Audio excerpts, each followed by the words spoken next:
AVM ப்ரொடக்ஷன்ன்றது ஒன்று இருக்குது. அந்த ஏவிஎம் பிராண்ட் நின்னதுக்கு காரணம் நான் கேட்டால் மிகப்பெரிய உழைப்பு வந்து இவருக்கு இருக்குது. இந்த வேட்டைக்காரன்ற படம் தான் வந்து இவங்க வந்து கடைசி படம் எங்களுக்கு. அதுவும் ஃப்ளாப் படம் தான். என்னுடைய நல்ல விரும்பி என்னுடைய கஷ்ட காலங்களெல்லாம் எனக்கு துணையாக நின்றவர் ரஜினிகாந்த் அவர்களுக்கு நெருக்கடியான ஒரு காலகட்டத்தில் வந்து ஒரு துணை நின்றுருக்காரு அப்படின்னு சொல்லி அவர் ஒரு போராடம் சுட்டுறாரு. ஏவிஎம் தோப்பில் வந்து நட்ட செடி நான் அப்படின்னு சொல்லி கமல் சொல்கிறாரு.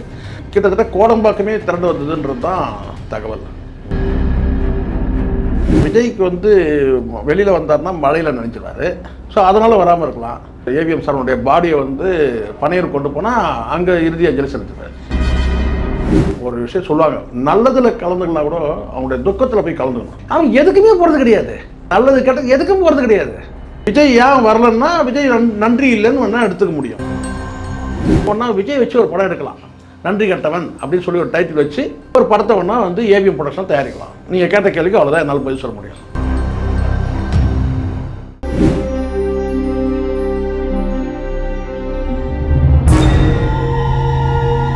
ஆடுகளம் சினிமா நேயர்களுக்கு வணக்கம். இன்று நம்மோடு நேர்கள் பேசுவதற்காக சினிமா திறனாய்வாளர் திருமதி சேகர ஜெய்சங்கர் அவர்கள் நம்மோடு இருந்திருக்கிறார். வாருங்கள் அவரோடு பேசலாம். சார் வணக்கம். சார் வணக்கம்.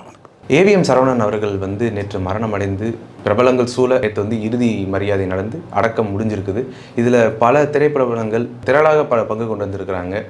எப்படி பார்க்குறீங்க இது? இல்லை, இது வந்து கிட்டத்தட்ட 3 ஜென்ரேஷன் சார். அதாவது நான் பார்த்த வரைக்கும் 3 ஜென்ரேஷன்றது வந்து பார்த்தீங்கன்னா 4வது ஜென்ரேஷன் வந்து அவங்க குடும்பத்தில் சொல்கிறேன். 3 தலைமுறைகள் வந்து பட தயாரிப்பில் ஈடுபட்டிருக்காங்க. ஏவி மெய்யப்பன்றது வந்து பார்த்திங்கன்னா உங்களுக்கு அந்த பிராண்டு உருவானதே முதல்ல 1935 சரஸ்வதி ஸ்டோர்ஸுன்ற அந்த பேரில் தான் முதல் உருவாயிருக்கு. அப்போ பார்ட்னர்ஷிப்பில் தான் வந்து மெய்யப்பன் வந்து திரு மெய்யப்பன் அவர்கள் வந்து அந்த பட தயாரிப்பில் ஈடுபட்டிருக்காங்க. அதுக்கு பிறகு 35 முதல் படம். அதுக்கு பிறகு வந்து கிட்டத்தட்ட ஒரு 10 ஆண்டு காலத்துக்கு பிறகு 47 தான் வந்து வேதாள உலகம்னு சொல்லிட்டு முதல் படம் வந்து ஏவிஎம் ப்ரொடக்ஷன் நேரடியாக ஸ்ட்ரெயிட்டாக அவர் மட்டுமே வந்து ஓனர்ஷிப்பாக இருந்து வேதாள உலகம்ன்ற ஒரு படத்தை தான் வந்து அவர் வந்து எடுத்தார். ஸோ அதனால் பெரிய நீண்ட பாரம்பரியம். அதுக்கு பிறகு வந்து அடுத்தடுத்து அவங்களுடைய பிள்ளைகள் வந்து 4 பிள்ளைகள் சொல்கிறாங்க. அதில் 3 பிள்ளைகள் குமரன், சரவணன், பாலசுப்ரமணியம். ஸோ 3 பேரும் சேர்ந்து நிறைய படங்கள் அடுத்த ஜென்ரேஷன். அது வந்து எம்ஜிஆர் சிவாஜி அந்த ஜெனரேஷன். அதுக்கு பிறகு வந்து ரஜினி கமலோட பயணிச்சுட்டு வந்து பார்த்திங்கன்னா அடுத்த 3 பேர். அந்த 3 பேரில் கேட்டால் வந்து ஏவிஎம் சரவணன், பாலசுப்ரமணியன், எம்எஸ் குகன், அதாவது வந்து இவருடைய சரவணனுடைய மகன் குகன். ஸோ அவர் 3வது ஜென்ரேஷன். ஸோ அவங்க வந்து உங்களுக்கு தெரியும், அந்த ரஜினி கமல் வச்சு படம் எடுத்துருக்காங்க. ரஜினி வச்சு வந்து நல்லவன் கிட்டத்தட்ட ஒரு 9 படம் ரஜினி வச்சு எடுத்துருக்காரு. தூங்காதே தம்பி தூங்காதே உட்பட வந்து கேட்டால் பல படங்கள் வந்து களத்தூர் கண்ணம்மாலே ஆரம்பித்தாச்சு. பிளாக் அண்ட் ஒயிட் காலத்துலேயே வந்து கமல் நடிச்சிருக்காரு. அதுக்கு பிறகு வந்து தூங்காதே தம்பி பல ஹிட் படங்களை வந்து கொடுத்துருக்குறாருன்றதை நம்ம பார்த்துருக்கோம். அது வந்து ஸோ அந்த வகையில் வந்து பார்த்திங்கன்னா வந்து ஒரு 3 ஜென்ரேஷனை வந்து பார்த்திங்கன்னா எடுத்துருக்காங்க. கிட்டத்தட்ட ஒரு 50 சீரியலுக்கு மேலே எடுத்துருக்குறாங்கன்னு சொல்கிறாங்க. ஸோ இந்த ஏவிஎம் ப்ரொடக்ஷன்ன்றது ஒன்று இருக்குது.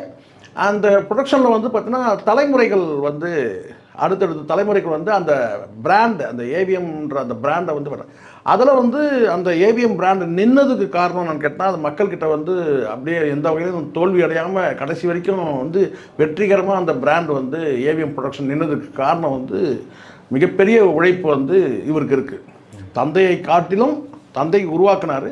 அதை மகன் வந்து ஸ்டாண்ட் பண்ண வச்சார். உண்மையிலேயே ஏவிஎம் ப்ரொடக்ஷன்றது வந்து அந்த பிராண்ட் வந்து மக்கள்கிட்ட இன்றைக்கும் வந்து ஒரு புகழ்பெற்ற நிறுவனம். இருந்த படம் தயாரிக்கிறதுல கிட்டத்தட்ட ஒரு 10 வருஷத்துக்கு மேலே 15 வருஷம் வந்து இவங்க படமே தயாரிக்கலன்னு நினைக்கிறேன் ஏறக்குறையா. பட் இந்த வேட்டைக்காரன்ற படம் தான் வந்து இவங்க வந்து கடைசி படம் எங்களுக்கு. அதுக்கு பிறகு 1-2 படம் தயாரிச்சிருக்கிறாங்க அந்த ப்ரொடக்ஷன் அந்த பிராண்டில்.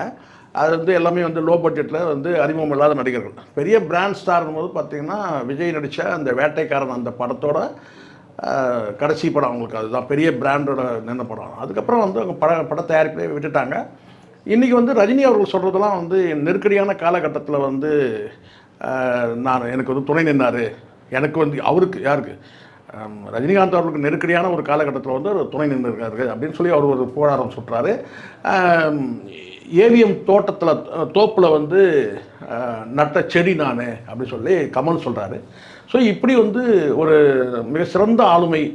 ஒரு மனிதர் இறந்த பிறகு தான் தெரியுது அவங்களுக்கு எவ்வளோ புகழ் இருக்கும்போதை விட இறந்த பிறகு தான் வந்து அந்த திரளாக கூடக்கூடிய அந்த மக்கள் இருக்காங்கள்ல, அந்த மக்களுடைய அந்த கூட்டத்தை வச்சு இறந்த மனிதர் எப்படிப்பட்டவர்னு சொல்கிறத நம்ம முடிவு பண்ணலாம். ஸோ அந்த வகையில் வந்து மிகப்பெரிய கூட்டம் கிட்டத்தட்ட கோடம்பாக்கமே திரண்டு வந்து அவருக்கு மரியாதை செஞ்சதை நம்ம பார்க்குறோம். அந்த வகையில் ரொம்ப பணிவான மனிதர்ன்ற அடையாளம் தான் அவர் கையை கட்டிக்கிட்டு இருக்கிறதுன்றது. சில பேர் சொல்லுவாங்களா, கையை கட்டினா வந்து இதை ஒரு அடிமைத்தனம் சொல்லுவாங்க இல்லையா. ஆனால் அவர் வந்து கட்டினா அது வந்து பணிவுன்றதை நிரூபித்தார். அது அடிமைத்தனம் கிடையாது, அது பணிவு அது அப்படின்றத ஒரு அடையாளமாக வந்து வாழ்ந்த மனிதர். கிட்டத்தட்ட கோடம்பாக்கமே திரண்டு வந்ததுன்றது தான் தகவல். இப்போது அந்த இறுதிச் சடங்குக்கு எல்லா திரைப்பிரபலமும் வந்திருந்தாங்க, ஆனால் விஜய் மட்டும் ஏன் வரலை? அது ஒரு கேள்வியாக இருக்குது. இல்லை, விஜய் தான் உங்களுக்கு தெரியல சார். வந்து விஜய்க்கு வந்து வெளியில் வந்தார்னா மழையில் நினைச்சிடுவார். மழை வேறு பெய்யுதில்ல, தூருதில்ல. அப்போ மழையில் நினைச்சா என்ன ஆகுது? கோல்ட் ஆகிடும் இல்லையா. இப்போ கார்லேருந்து வந்தால் கூட அந்த இடைப்பட்ட தூரம்னு ஒன்று இருக்குல்ல, அந்த வீட்டுக்குள்ளே அதுக்குள்ளே அந்த தூரல் ஒரு போட்டுருச்சுன்னா அப்போ நனைஞ்சிடுவார்ல. ஸோ அதனால் வராமல் இருக்கலாம். இல்லை வழக்கமாக வந்து பார்த்தீங்கன்னா வந்து அவர் மரியாதை செலுத்தணும்னு உங்களை மாதிரி விரும்பினாக்கா அவர் வந்து இறந்து போனவருடைய இந்த ஏவிஎம் சாரனுடைய பாடியை வந்து பனையூர் கொண்டு போனால் அங்கே இறுதி அஞ்சலி செலுத்துவார். நம்ம எவ்வளோ விஷயம் நம்ம பேசியிருக்கிறோம். ஒரு நல்ல ஒரு மனிதரை பற்றி பேசிட்டு இருக்கும் போது நீங்கள் இந்த மாதிரி ஒரு கேள்வி நீங்கள்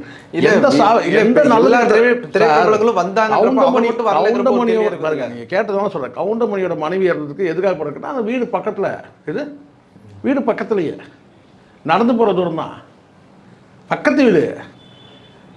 பக்கத்தில் இருந்து போகலன்னா காரி துப்பீங்களே நீங்கள், இப்போ துப்புற மாதிரி துப்பீங்கள. அதனால் வந்து அதில் நன்றி ஒரு மனிதருக்கு நல்லா புரிஞ்சுங்க. அங்கே திரண்டு நின்ற கூட்டங்கள், கோடம்பாக்கமே வந்து வந்து அஞ்சலி செலுத்துதுன்னு சொல்கிறாங்க இல்லையா. அதுக்கு என்ன காரணம்?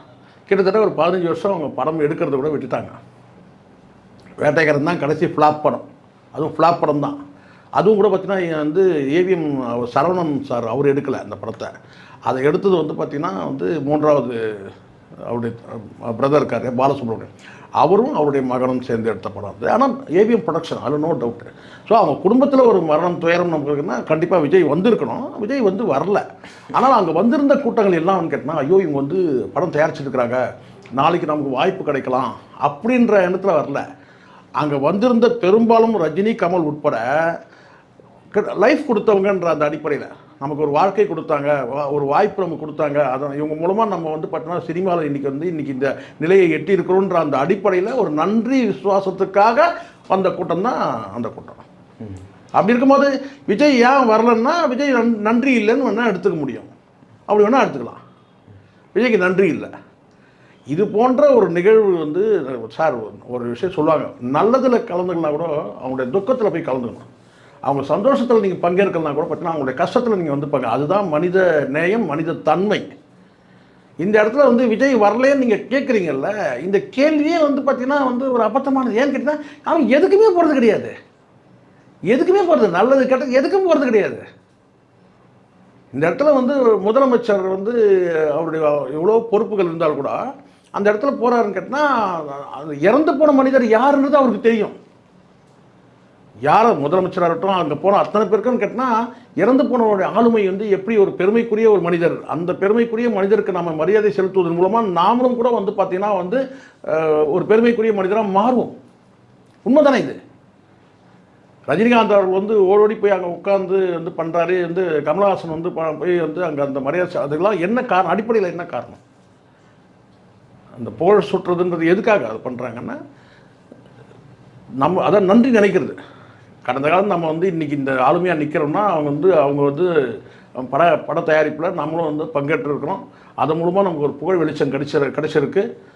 பெரிய ஹிட்டு சார். வந்து சாதாரண படம்லாம் நீங்கள் வந்து அது என்ன கமல் நடித்த ஒரு வந்து படங்களாக இருக்கட்டும், ரஜினி நடித்த படங்களாக இருக்கட்டும், எல்லாம் சம வாய்ப்பு வந்து வழங்கப்பட்டிருக்கோம் 2 பேருக்குமே. இவருக்கு ஒரு ஹிட்டுன்னா அவருக்கு ஒரு ஹிட்டு. எல்லாமே ஹிட் படங்கள் தான், எதுவுமே ஃபெயிலியர்னு சொல்லவே முடியாது.